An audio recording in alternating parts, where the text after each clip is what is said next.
des grandes idées, je vais dire, qu'on va retrouver dans la permaculture, c'est éviter d'inverser les horizons de sol.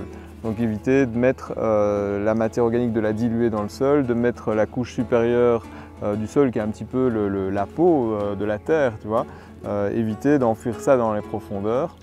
Alors si on laboure profondément, premièrement, on va mettre ces matières organiques en dessous dans le sol et ça ne va pas être très bon parce que du coup elles ne vont pas bien pouvoir se décomposer et parce qu'il n'y a pas beaucoup de vie dans le fond du sol.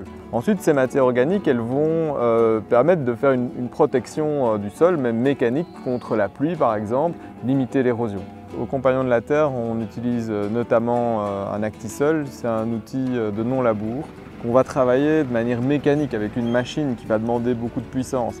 C'est nécessaire pour le début évidemment et après le but ça va être petit à petit de se passer des machines ou de diminuer la puissance mécanique qu'on devra mettre en œuvre pour cultiver le sol. Dans le sol, qu'est-ce que tu as? Tu as à peu près 2 tonnes de vers de terre quand tout va bien.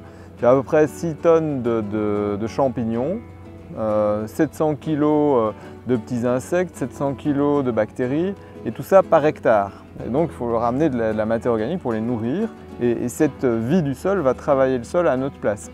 Le cheval il fait quoi? 500 kg et il est capable de travailler 10 hectares. Et donc ici sur 1 hectare tu as 10 tonnes d'organismes qui travaillent pour toi. Donc pour nourrir le sol, alors on a une stratégie. On va importer dans un premier temps des matières organiques de l'extérieur. Du broyat de branches d'arbres. Donc c'est juste des branches d'arbres broyées, donc on appelle ça du BRF.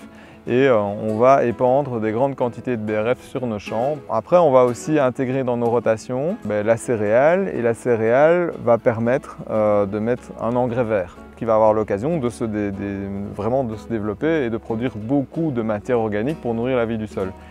Puis on va implanter l'agroforesterie, donc des arbres qui voisinent les cultures. C'est prouvé qu'avec une densité d'arbres de 50 hautes tiges par hectare, on arrive à produire toute la matière organique dont le sol a besoin, par les racines, par les feuilles. Donc à long terme, nos parcelles vont devenir autonomes grâce aux arbres qu'on va implanter dès cette année.